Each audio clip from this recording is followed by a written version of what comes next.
Welcome to the Accidental Experts podcast. I'm your host, Bryce Hamilton. I'm a licensed clinical social worker and a child and family therapist. I have been in practice for over 15 years, and I'm also a mom of 4. So I know the challenges both professionally and personally. I'm so glad that you're here today to grow your parenting toolbox. Please come as you are and be ready to learn. My goal is to make you the accidental expert so that you can raise healthy humans. Hi, everyone. Welcome back. I'm so glad you're with us today. So we're going to be talking about a really important relationship duo, which is mother-daughter.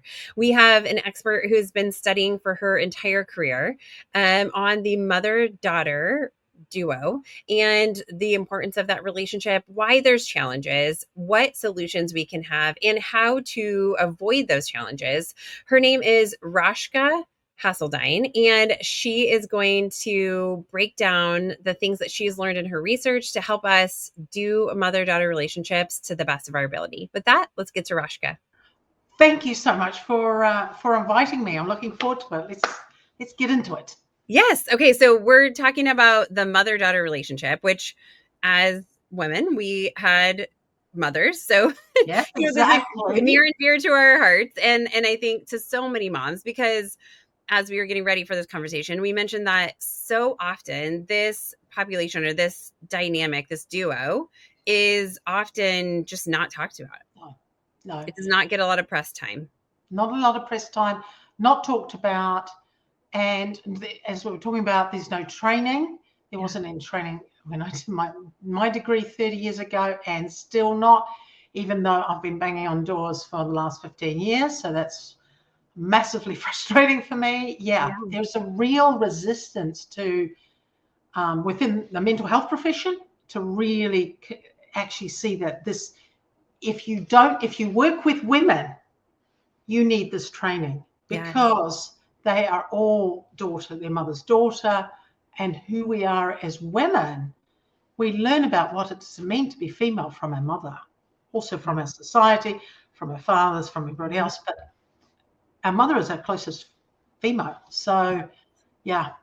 Yes. So we're gonna educate a lot of people today. I'm so excited, and myself. I'm ready to learn. So thank you for being here. Okay, so talk to me as we embark on this conversation. What do you think makes the mother-daughter relationship so uniquely powerful and important? And also, I mean, there's the challenges that come with it, right? We can't forget that there is that piece, but maybe it's because we just don't know enough. But tell me about what makes this relationship so powerful. Right. So this relationship, I mean, when you look at women's development research, and I'm someone that I've always got a stack of books next to me. So books, authors. So Carol Gilligan, Jean Baker Miller are two of the big ones, and there's Stone Center at Wellesley College, and a lot of this research was done in the 80s and 90s. But it really shows that the mother-daughter relationship is central for 2 things: who we are, how we learn about what does it mean to be female, and how women are supposed to behave, because mothers are socialized, are given the role to socialize the daughter to fit into the family dynamics, culture, what have you. And the other thing is the mother-daughter relationship is a mirror on what does it mean to be female within their family, the culture, and society. So that's why mother-daughter conflict is so, frustrating for me, but also actually incorrect to treat it as separate from the family or separate from anything. The mother-daughter relationship really is, what's going on in that dynamic tells us a whole lot about what does it mean to be female within that family generationally, and the culture and society. So that is why mother-daughter relationship is so powerful, and I think why it's marginalized, because in that relationship you see what does it mean to live, the harm patriarchy, racism, violence inflicts on women. That is why I think it's marginalized. Yeah. It makes patriarchy accountable. Yeah, which is something we're not ready for. I mean, we're ready, but we're not. Yes. We should be ready, but we're not. Yes. Yeah. Okay. Yeah. So talk to me about what are common challenges that you see occur in mother-daughter relationships, especially I think, the teenage years, adolescence can be very challenging as your daughter's trying to find herself. Right. So talk to me about what are the challenges that you see that happen? Well, the teenage years is just one area, actually. So, and through my work and the mother-daughter attachment model that I've developed over the last 15, 20 years, I found that there are actually 5 stages in the mother-daughter relationship. Like when the daughter's born, teenage years, when the daughter leaves home, goes to college, leaves home, gets married, which is, so as in or not, but usually leaves home, when the mum goes through menopause, and when the mum dies. So there's these 5 stages, and each of them are sort of moments where, and so we're talking about the adolescent stage. That's the moment where actually the cracks in the relationship become more obvious. And both are changing because the mother may be going through menopause at that time. And both are changing within themselves and needing change within the relationship. And perhaps what was working in the relationship that was sort of, they were sort of managing, it was being papered over, comes to the surface. So in a way, conflict is a great opportunity for reflection. What isn't working? What changes do we need, not just in the relationship, but as within the family, and how women are seen, treated. Which brings me to the other part of your question is, so what do I see? As a mother-daughter therapist, if you just look at what they're arguing about, you'll never get anywhere. You really have to dig below. And one of the 3 key themes that I see over and over and over again is that women are silenced, women's needs are not met, and women are invisible as people, particularly mothers. And so just talking about who said what and who didn't do what and whatever they're arguing about, you're never going to get anywhere, because mothers and daughters usually fight over the same emotional need or unmet emotional need in different contexts. So you need to dig below. And one of the tools of the mother-daughter attachment model is the diagnostic exercise is the mother-daughter history mapping, which is sort of genogram, but totally changed, where we just look at, if I was doing yours, you're the daughter, your mother, your grandmother, and finding out what does it really mean to be female in that generation, in your generational family. That is a much more powerful way to find out what's going on. What are you actually fighting about? Well, you're fighting about not being heard, not being understood, the silence needs, women being invisible, women having to prioritize men's needs. Those are usually what they're fighting about, even though it presents as something that happened at Thanksgiving, something that happened at Christmas. That's not really it. That's just the symptom. Yeah. Okay. So I'm so interested in this 5 stages of your attachment model. So talk to me about, like, when we look at attachment, like there's tasks we're supposed to be completing or things that we're doing in each of those stages. So when we talk about, like, your daughter's born, what are the things that we're doing in that relationship at that time?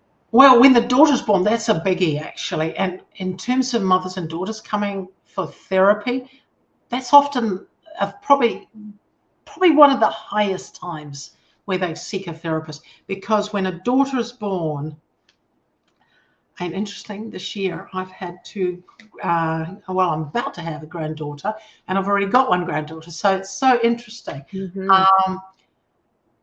When a daughter's born, what it means to be female and the mother's mothering is there's a spotlight on it, because through this new female, we need to, daughters then start looking at what does it really mean to be female in the family, and how did my mother me?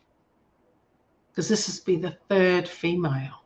So femaleness really becomes examined. Mm-hmm. And so what might be missing, what hasn't happened for the daughter, really that can cause a lot of conflict, which is why a lot of mothers and daughters come for therapy at that point.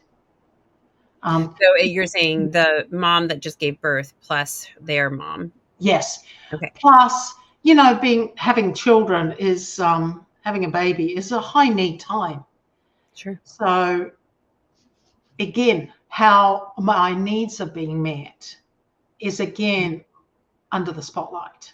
Mm-hmm. So if a daughter feels that her needs are not being met, that she doesn't feel her mum understands her, again, and then she's looking at her daughter, is that going to be the same with this new baby? Mm.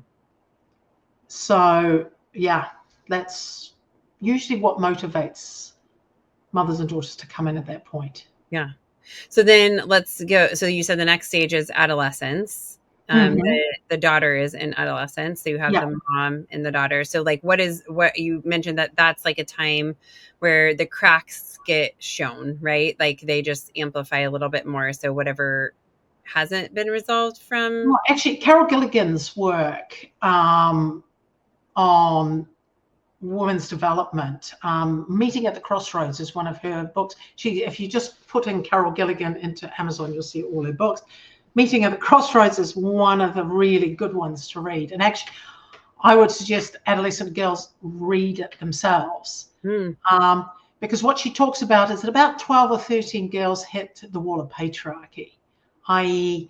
before that, and I actually think that wall is getting younger and younger, where girls are being taught to be more accommodating, being more silenced. So basically, adolescent conflict with their mother is about women's being silenced. So looking at it with that patriarchal lens actually really is helpful in terms of understanding. And it says it's not just about the mother and daughter. This is a wider fight. It just it's voiced more acutely during adolescence. Sure. Because that's probably when it kicks in. I mean, it kicks in at all times, but it really does kick in at adolescence. You feel the injustice. You feel the injustice, the silencing. Daughters grow up seeing their mother self-silence, self-neglect, being self-sacrifice. Like in my family, martyrdom was a badge of honor that they'd carry. And so the daughter's reacting to this. Mum doesn't understand what on earth the daughter's talking about because this is her normal. Yeah. And so the daughter's wanting a certain conversation and connection with mum that mum perhaps doesn't understand or is terrified of because, again, it's something she doesn't know the language of. Yeah. And then you add, particularly in certain cultures, particularly if it's a more patriarchal family or culture, the mother is supposed to socialize the daughter to be a good female and behave in a certain way. So there you go. There's some more conflict. Yeah. Yeah. So then the next stage is adolescent or the daughter leaving home. Yes. I'm just getting my book out to see if I can actually make sure I've got them all listed. If I can get, right, here we go. Daughter born, adolescence, daughter leaves home, becomes an adult. Again, that's the transition into adult to adult relationship, which, may I add, I didn't do very well. It took a wee while. It took me, because I was sort of more, I did too much sort of mothering and didn't encourage a more adult, mutually reciprocal relationship at that point. And I think today, generally what I'm seeing is that I think mothers and daughters struggling with this. Because of the rise in estrangement that we're seeing happening. Social media is certainly not helping at all. In fact, it is one of the factors that's facilitating this estrangement. What is happening online that is amplifying that? Well, and there is an increasing research. Actually, we were talking before about the lack of research. There is more and more research coming out about this. Not so much mother-daughter focused, but generally focused about parents being estranged from their adult children. But when you're looking at the mothers and daughters, it's often what we're seeing. It's daughters in their 20s and 30s, and social media. There's my narcissistic mother, my toxic mother, they're providing echo chambers where these 20 and 30-year-olds, and I think the therapy world is very culpable here, because they're also feeding in, well, if she's not providing your needs, then she needs to be cut off, which is not true. There needs to be a whole lot more done before you get to that stage. That is the last station you go to. So there's a lot, like mother wound, mother hunger. There's a lot of, and narcissism is used up to the, it's on steroids at the moment in terms of labeling mothers who don't act in a certain prescribed way. So yeah, there's a lot going on here that is increasing. I noticed it first starting before COVID. I thought, can we blame COVID? I don't think we can, because it actually is continuing. So there is something going on that needs to be looked at. Yeah. Well, I think it's probably a function of no one, obviously you're making this known to us of what we can do, but not many people know what to do about the dynamic, because if it's not the issue that is the headline of whatever they're coming in, then it's digging, right, may be hard. And the people coming in might think that the issue is really the thing they're arguing about, the thing that's on the surface, right? And so then they're confused, the provider is confused, right? No one knows how to get to the real topic. Exactly. So there needs to be more training within the mental health profession. I think social media needs to start being responsible for what happens on its platforms. But that's an issue we're never going to solve anywhere. That's way out of our control. And there needs to be more conversation and learning about this. Yeah. So, okay. So then we have the leaving home, which the challenge is adult to adult transitioning in that relationship. Then then you said the mom going through menopause. Actually, then the daughter gets married or chooses a life partner, because then we've got another person in the mix. Yes. Then the daughter becomes a mother, and the mother becomes a grandmother, which we talked about. Then the mother enters menopause, which can concurrently with the daughter getting married or the daughter having a baby. So we can have a number of things happening at the same time. And then the mother's elderly, and then passing of mom. Yeah. And towards the end of, in a sense, the reverse parenting, where the daughter, but then having said reverse parenting, I mean, some of these daughters, I think there's eldest daughter syndrome is trending. Daughters feeling responsible for mum's unvoiced needs starts actually very young, especially in families and cultures where women don't have a voice, where mothers don't have a need, are not allowed to, but supposed to be selfless caregivers. Yeah. So yes, it's not healthy for any of us. No. By the time the daughter, the mother is 85 or something and needing more care, and the daughter feels like she has been taking care of mum all this time, she's a bit done. Yeah, totally. Yeah. And that makes sense. Yeah, totally. Yeah. Yeah. And yet, we still have those people. We love these people, even if there's conflict, there's still love there, right? And it's figuring out how to navigate through those challenges, which are very, very hard. Yes, I think there is conflict because there is love. If there is no conflict and indifference, then there is a lack of love. Mm-hmm. And that would be very hard to deal with. To deal with and to work with. Sure. But actually, a conflict to me is a sign that it's not as a lack of love. It is because they are wired, and that's what Carol Gilligan also and Jean Baker Miller talk about, is that mothers and daughters are wired for connection. And yes, there's some very interesting. So on my website where I'm collecting, so mother-daughter coach, if anybody's interested, have a look at the mother-daughter attachment model. And on there's research on how the mother-daughter brain is way more the same than any other pair, than father-son, mother-son, father-daughter. There is something unique about what gets passed on between mothers and daughters. It's fascinating. Love it. Yeah. I'm going to check that out. Okay.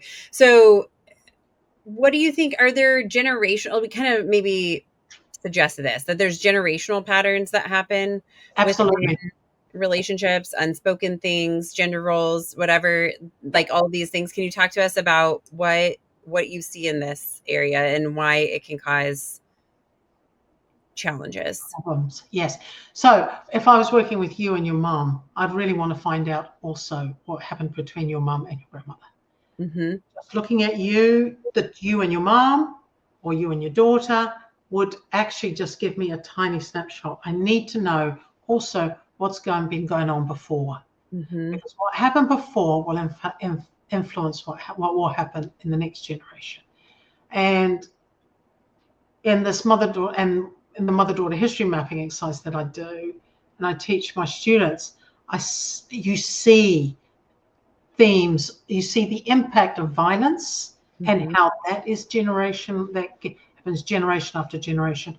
You see how women's voices are silenced, how particularly the selfless mothering role, and what I call the sense of cultural female service, that women are there to care, to support, to encourage, i.e. to give but not to receive. You see that happening from grandma to mum to daughter down the line, and the impact and the emotional harm that inflicts on women themselves and that mother-daughter relationship. I would say the silencing of women's what women feel, think, and need, that is at the heart of this. If women weren't silenced, there'd be a lot less mother-daughter conflict. Of course, patriarchy would also be on its way out. And we know we need that. So, yeah. Okay, so can you talk us through, give me a real, do you have stories that you could share about, how something impacted maybe the grandma and the mom and then the daughter, and how that played out generationally, to give people an idea of what they might be looking for in their own family system as to what might be happening? Right, yes. Actually, as you were talking, I thought, yes, unfulfilled dreams. That's another one. Say grandma wasn't given the support and encouragement. Grandma wanted to be a doctor. But in her generation, her family, even though her brothers went to university, brothers got to, follow what the professions they wanted to do, she was not. Now, the impact of that is phenomenal because it actually does go down the line. Now, a couple of things can happen. Some grandmothers would then really encourage their daughter, the mother. So I'm talking grandma, mother, daughter. Yeah. The mother to really go for her dreams. Or she might resent it. But in both ways, there is still the unresolved, the unfulfilled dreams of the grandmother. It's extremely toxic for women. It creates a sense of unfulfillment, low self-esteem, anxiety, and resentment, because then the mother becomes the uncomfortable mirror. In her, she sees what she never got to have and never got to be. And maybe the mother could do a bit in her generation, and the daughter got to be the doctor that the grandma wanted to be. Now, grandma might be able to accept that more because it's 2 generations down, but still, women, the daughters then become the uncomfortable mirror, and we see in that what a mother never got to have and never got to be. Not just that, grandma was married to a guy who wasn't very kind. He was emotionally unavailable. So she never felt loved. You see that happening generation after generation. How does that get passed down? So what would that look like maybe in the mom? Normalizing of men's emotional and lack of availability. So her daughter would probably marry a man who's maybe a little bit, looks on the surface different, but actually he's exactly the same. He's emotionally unavailable. And patriarchy socializes men to be like this. So, you know, it's an absolute issue in terms of how men are socialized. So the daughter will marry someone, and then maybe the granddaughter, so the mother's daughter, marries a man who is most loving. So again, in that, she becomes the uncomfortable mirror for her mom, where she sees the love she never got to have. And not being loved in the way I expected to be caregiving and not having that care return, that makes women bitter, angry, resentful, controlling, emotionally manipulative, and then they're criticized for it. Yeah. It's the connecting the dots, right? Asking, why is a woman controlling? Why is a woman emotionally unavailable? Why is a woman angry and bitter? Well, maybe she was never heard. Maybe she was never supported. It doesn't make the behavior okay, and it still needs to be managed, changed. But just if we never ask why, we're basically mother blaming and mother shaming. That will get you nowhere. Yeah. In fact, it just pours gasoline on a fire, basically. Yeah. I feel like I'm already learning so much about my mom in this conversation that we're having. My mom has died about 4 years ago, so I can't have these conversations with her now, but like listening to the things, and I'm like, okay, that makes sense. Like that is something passed down, and then why things were pushed on me, or different things happening. It's like, okay, that makes a lot more sense. Yeah. Mothers can push their daughters into a certain direction because in a sense they're vicariously living through the daughter. There was something else that was in my mind when you was talking, and it's gone out of my head. Anyway, let's carry on. It will come back. Yeah. It will, yes. It will come back. So these generational patterns clearly are really important for us to be thoughtful and curious about, of like, what was it like for you? It's not a excuse for why we're doing certain behaviors, but it is a way to actually resolve that. It is a way to create understanding so that we can do something about it, is what I hear you saying. Exactly. You cannot change the behavior if you don't know why. If you don't know the underlying reason for it, and it's often what is missing for the mother or the daughter that is causing the behavior. We call it in the mother-daughter attachment model maladaptive attachment behaviors, because it is about fighting for connection, but it's not getting the connection they desire because something is missing. So you can't fix it without that exploration. Yeah. Well, and I think then this comes into play maybe around some things about, like, I think there's a lot about being a woman that is never spoken about. Yes. There's lots of conversations that need to be had, or information that needs to be shared, but isn't. Can you talk about maybe some ideas or thoughts you have around how can we do it better? Why does that happen? What are your thoughts in this space? Well, actually, I just remembered, it's related to what you just asked. Actually, I just remembered. The first thing that we need to ask our mothers and our grandmothers what they wanted to be when they were a teenager and young women. And I can guarantee you that most daughters, when they ask, they have no idea. If I ask a client, what did your mother or your grandmother, and particularly grandmother, wanted to be, often they have no idea. So why is that? Yeah. Why is that? Why is that information, which I would say is pretty pertinent to understanding who we are and what our life was like, is that not asked? And I think it's related to that is, if we ask that, we will see that we have the world we have today because of what our grandmothers and our mothers weren't allowed to bring to the world. So I think that is one massive conversation. The other one is, again, like, how is asking about how the family asks what women feel, think, and need. That conversation is often missing within families, and an exploration about motherhood. The selfless mother. I show it's AI generated image in the training, and it's of a young woman with a baby, and it all looks lovely. There's this little light and that, and everyone's like, oh, but actually it is nothing about it, because firstly the woman's all on her own. Where is the baby's father?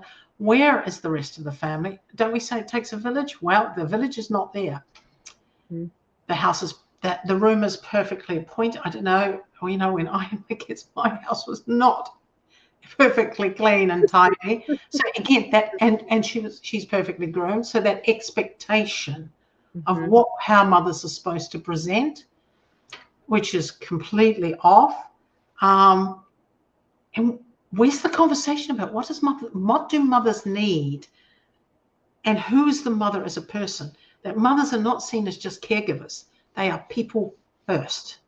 Who is she? What does she feel? What does she need? What does she desire for herself? What support does she need for herself? What support does she need?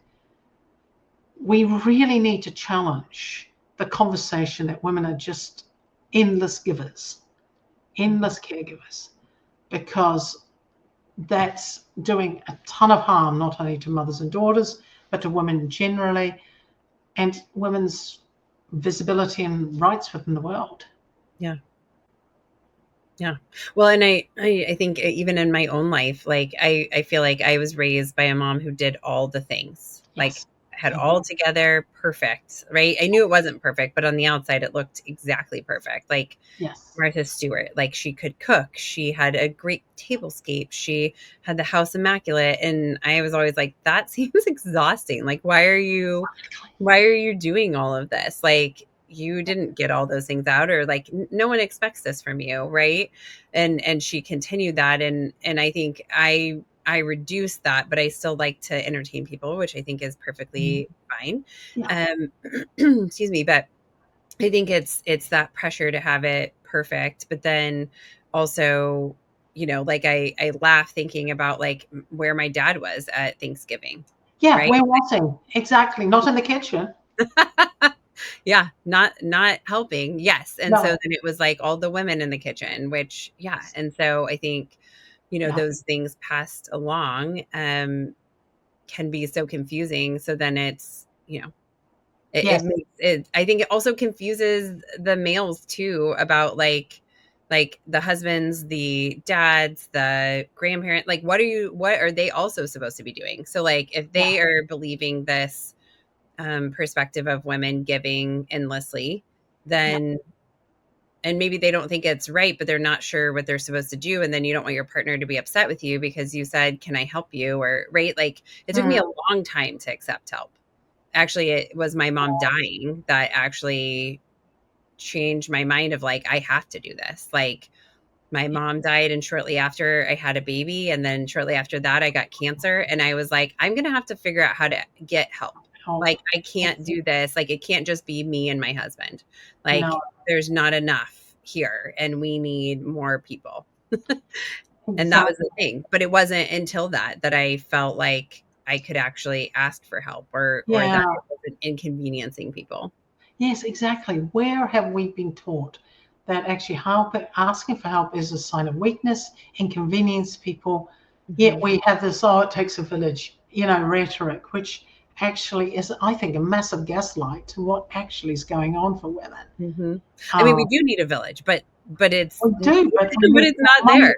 No, exactly. We need to put money where our mouth is. Yeah. The village is not there, and we're seen as failing in a way. Yeah. If we're not this doing everything, being everything for everyone. Mm-hmm. Yeah. Yeah. And that is, I mean, it's an impossible goal. You can't be everything to everyone, nor do you want to. I mean, that's No. the other thing is I also don't want to.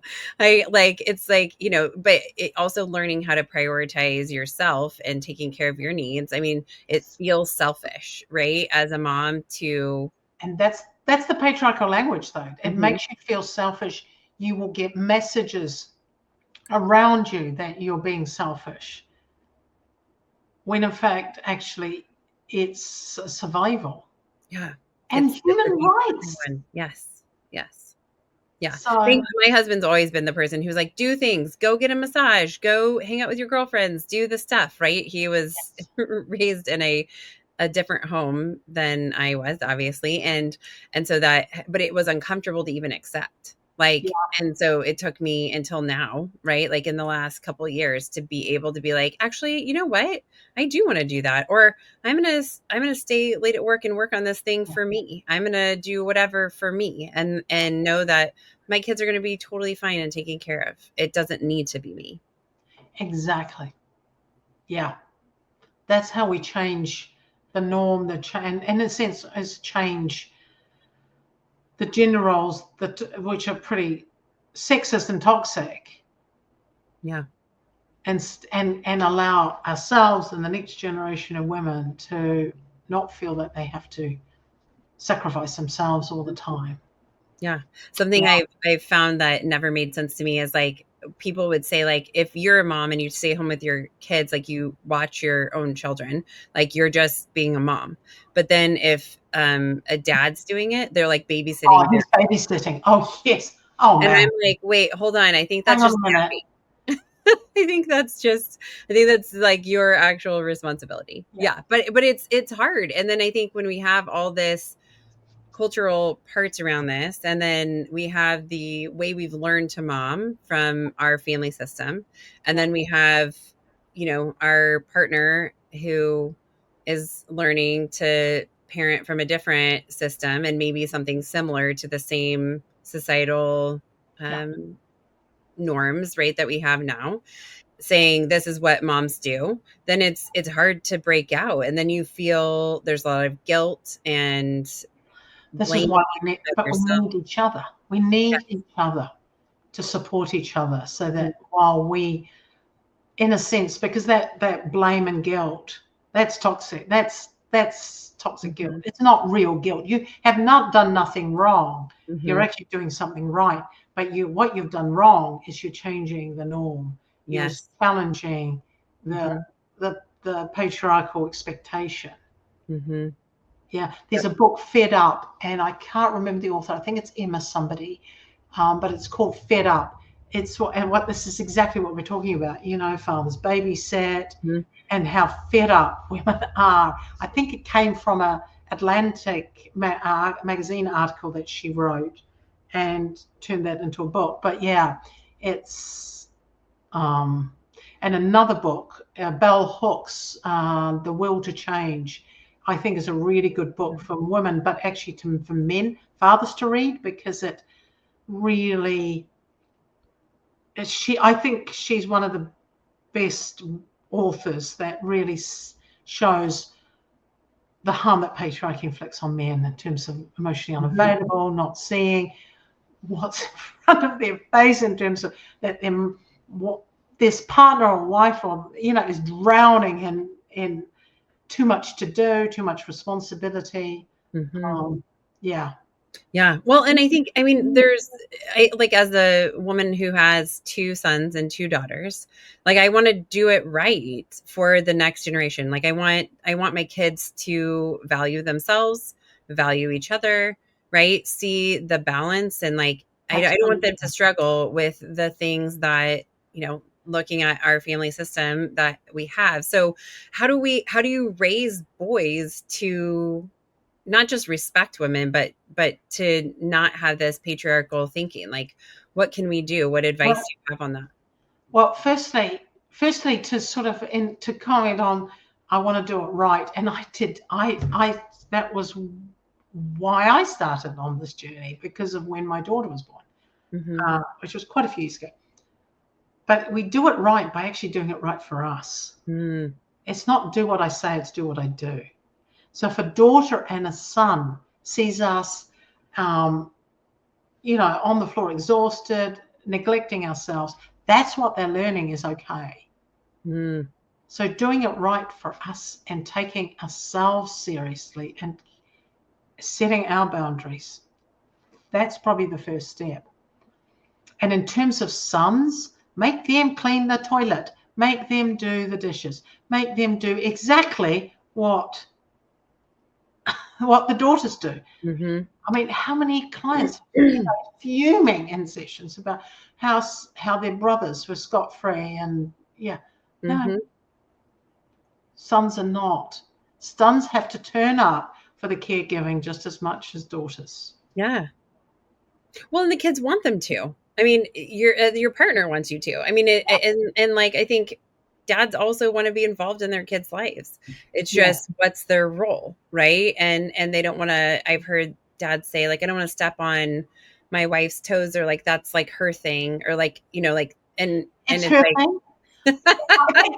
Excuse me, there is it. Why does he believe it's her thing? That's what he grew up. To me, it feels like an excuse, actually, to be honest. It feels like, get in there, get your hands dirty, do it. It's not her thing. It is your thing as well. Yeah.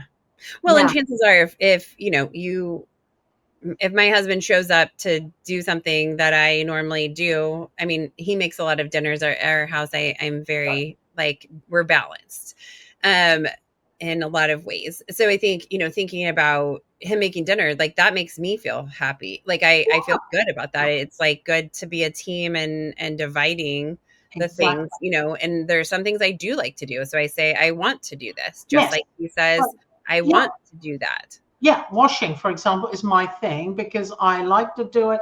I know how I like to have my system. Yeah. But the question is if a mother is doing everything and he is not, and saying, well, I have no idea what to do. Well, I mean, again, that expectation that women are responsible to drag the guy in. No, it's their job to step in and take responsibility. Yeah, to say, what can I help with? What can I do? It looks like dinner needs to be made. I'm on it. Yeah. Exactly. Yeah. I'm going to do some grocery shopping or what have you. Sons growing up in a house like that are not going to sit back and let their female, if they're female partners or any partner actually just do it all for them. Yeah. So don't do everything. Take care of yourself. Treat yourself as a person and expect to be treated as a person. I would say those three things would get you get a lot of change. I remember hearing, I just thought of this when I was younger and dating, that people would say, like, if you, how a man treats his mom tells you a lot. And I think that is so true. It does. But how the mother treats the son tells you a lot too. If he's her golden boy, I would run at that point, actually, because he's been taught to be the king. And he isn't being taught, he's being taught that his needs get prioritized. Yes. So how a mother treats her son, and if he's the golden boy, I'd think first. Yes. Yeah. I'd have that conversation because there is you're going to inherit a golden boy. Yeah. Yeah. Fascinating. Yeah. Making it too easy. Yeah. On your son to like live life and feel like your needs should be prioritized. Then it's only going to amplify problems later because it should be balanced, that everybody's needs are important. Exactly. Yeah. Okay. So when we think, I love this conversation. This is fantastic. So thinking about the mother-daughter relationship, like, how do you know, like, let's say that I'm thinking of some families that I've worked with where there's not something big that's happened, right? There's not like an event where it's like, oh, they had this big fight over this thing, right? But it's There's just a that, low-grade simmering of yes, constantly. Like, how do we know if there's something that needs to be addressed? Like, if it's not, like, there just always seems to be this conflict, or sometimes there's just like constant conflict, huge explosions all the time. So, I mean, that one seems more obvious that's that obvious. needs some Yes. some help. But low grade, if a mother or daughter it feels this low grade, and she hears herself say, "I'm fed up. I'm sick of this." Mm-hmm. She's not voicing it, but she's saying it in her head. Mm-hmm. Then I would say find a therapist, actually, and find someone that's been trained, because something's not right for you. There is something missing, and if it's missing for you, it's likely to be missing for your mother or your daughter. Yeah. And again, so cycling back to the stages, when something you hit the next stage, because if you're feeling like this low grade stuff, things are being papered over. But at the next stage of development, the paper could get very thin and be ripped off. And then there will be the explosion is inevitable. Yeah. And it's better to get it earlier than later. Actually, because you find out what's going on and you enjoy a better relationship much quicker. So talk to me about, okay, so let's say that there's a daughter who is listening to this and they're thinking, I feel very like this, narcissism, like they've resonated with some of the social media stuff that's happening, that they're like, oh, my mom feels like a narcissist. She only talks about herself. She's so emotionally distant. She doesn't really care about me. I'm only here to benefit her, right? Those kind of things. But they feel, just that distance and misunderstood. Where can they start to rebuild connection? So like, I mean, not everybody's going to go to therapy, right? I mean, ideally we go and we are able to resolve things and find out more tools or skills to diagnose something correctly. But if they can't, like, what is there things that people can do at home or in that relationship to start? Certainly. Well, I mean, what I was thinking, they could certainly read my book, The Mother-Daughter Puzzle, and in it is some detailed instructions on how to map their mother-daughter history. And I would do that, and with a real focus on, because that exercise, though you can tell the stories of what's happened, it really guides you to focus on the emotional reality. So if mum's emotionally distant, controlling, and and a daughter has found the word narcissism and thinks, yeah, that describes mum, she only thinks of herself, to really find out what has gone on in mum's life, who has not listened to her, what needs have not been met for her. Because if she's exhibiting those behaviors, then definitely she has not been heard. Definitely certain needs have not been met, and vital needs have not been met for her. She is either shut down, or she feels that controlling everybody and thinking about herself is the only way to survive. So really getting to the heart of that, and actually encouraging conversations with your mum about, tell me about what happened then, or tell me, I don't know much, actually getting mum to talk about her life will get you way more information. It will also, because if this is how your mother's behaving, you're likely to inherit the same things. Yeah. It would just be a matter of time. You may not think that, but you will too, because you too are missing the things that led your mother to be. You too are not being heard. There are vital things missing in the relationship, not only with your mum, but probably with other family members. What's happening? What's dad's role here? How emotionally unavailable. If mum is controlling, emotionally distant, dad is not emotionally available dude. He might look like a nice guy. He might be very kind, but how is he treating his wife? Is he really emotionally available for her? Chances are not, because he hasn't been socialized to be like that. Mm-hmm. So what has happened? I think getting away from these diagnostic labels that are being overused and getting to really understand what's happened, I think is the way forward. Yeah. Now, some mothers will engage with that. Some mothers are so emotionally shut down, they can't. So then you learn to accept the mum you've got and grieve the mum that you will never have, because she cannot be that mother. And I think that too is a journey for some daughters. Mm-hmm. Okay, so how do we socialize boys to be emotionally available? Like, how do we teach that? We can do some things, mainly by, allowing boys to cry and to be emotional, mm-hmm. and to watch when those very powerful but very subtle messages are given to boys to suck it up, to not be emotional, to be strong. Mm-hmm. But school and the whole of society will have an influence on this. And again, so for mothers to not think they can change it all, because you mm-hmm. cannot.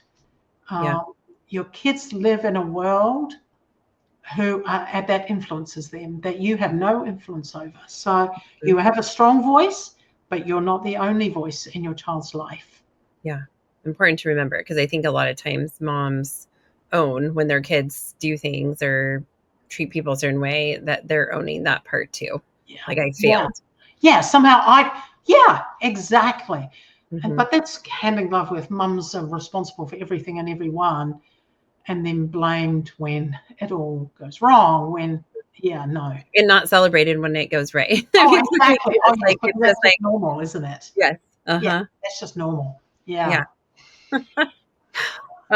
Okay. So what do you think? So within relationships, so if I'm a mom and I'm raising my daughter, and I am, those are real true things. You are raising your daughter. And I want to foster trust and connection, and also autonomy, that they're their own person, that they're not part of me, and just like mutual respect within that relationship.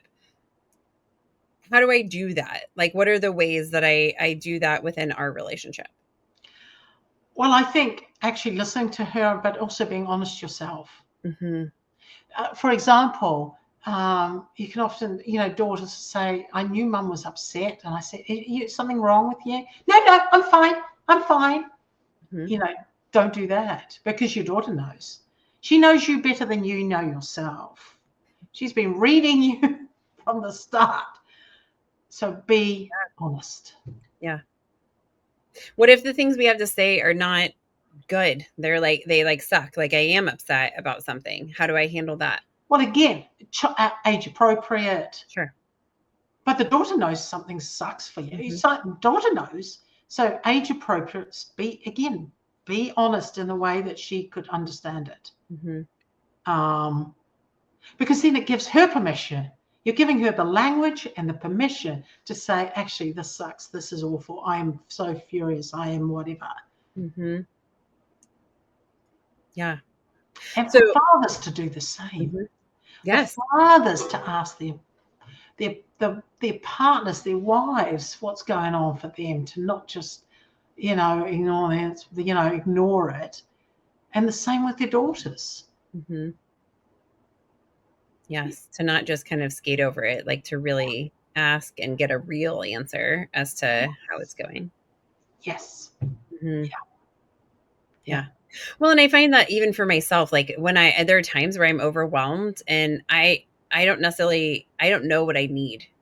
Right. Like like, it's just so overwhelming that I can't put it into words to express. Like, I can't say to my husband per se, or, somebody else who's like, how can I help? I'm like, right. Like, so, but sometimes just listening, right. And like understanding. I'm overwhelmed. I don't know what I need right now, but let me just unpack what's going on for me. And as you do that, you'll find out what it is. And it's, that you really need help with, or that you could accept help with, or right. Yeah. Yeah.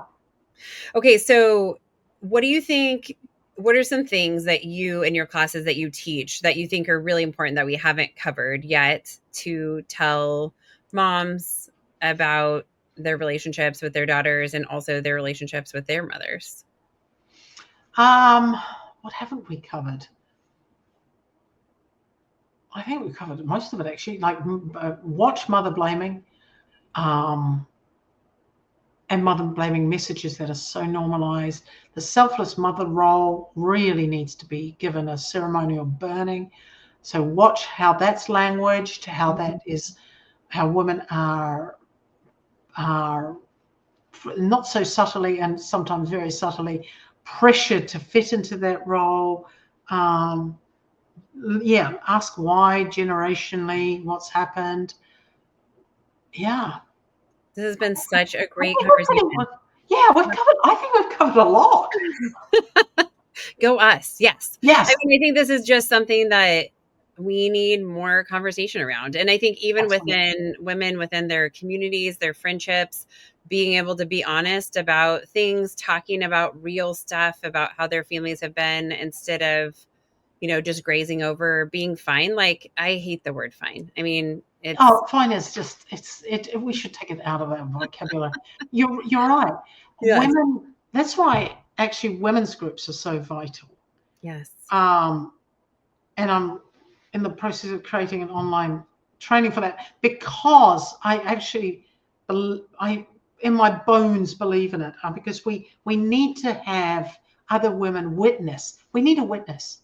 Just having it rattling around in our heads is one thing, but being able to voice it and have it heard, and another woman holding space for it. We don't need therapists. We need each other. Is, I think, vitally important. I'm a New Zealander, though I live in America. I'm born in New Zealand, and I think we're more like sheep than we would like to admit. We are flock people. We're like Carol Gilligan. We're mothers and daughters are wired. Human beings are wired for connection. We don't do well on our own. Yeah. Which is what COVID was so hard. So women need to go back and take the time to join together in groups, to go out, do listen to each other. Yes, just bear witness to each other's lives. Yeah. I think that's such important advice. Yeah. Thank you again so much for this conversation. This has been lovely. Thank you so much. And if people want more information, motherdaughtercoach.com. That's where I have online courses for mothers and daughters and professional training. And if you want to look at this research, I'm collecting together the research on mothers and daughters. Have a look at the mother-daughter attachment tab. It's all there. Amazing. And will be added to as let's hope mother-daughter relationship becomes a sexy topic to be. Yes. We need it to be sexy. Yes. So true. So true, but vitally important to, just the success of our world, right? This is 50%+ of the population, for goodness sake. The fact that we're missing in mental health training, come off it. Yeah. I mean, that's a crime. I think there is something really wrong here. And I think the mental health profession needs to take a big hard look at itself, how it's not serving women, which are, may I add, a huge percentage of the clinicians and a huge percentage of the client population. So come on. Yes. Yeah. So important. I agree. Yeah. Thanks again, Rosjke. That was such helpful information. I feel like I have learned so much, and I hope you have too. With that, I will say thank you so much for your time today. If you liked this episode or any of our other episodes, please share them with a friend or family member to get the word out and to just give people more information. With that, I will appreciate your time. Thank you for being here, and request that you follow us on Facebook, Instagram, TikTok, and YouTube. And don't forget to subscribe to our show. That really helps us to get the word out. With that, I will say have a wonderful day. Some words from our legal team. The information presented in this podcast is not intended or implied to be a substitute for appropriate professional advice, diagnosis, or treatment. All content, including text, graphics, images, and information contained on or available through this podcast, is for general information purposes only. This podcast makes no representations and assumes no responsibility for the accuracy or information on or available through this podcast, and such information is subject to change without notice. You are encouraged to confirm any information obtained through this program with other sources and review all information regarding any condition or treatment with the appropriate professionals. What we're saying is, yes, I am a real therapist, but I'm not your therapist.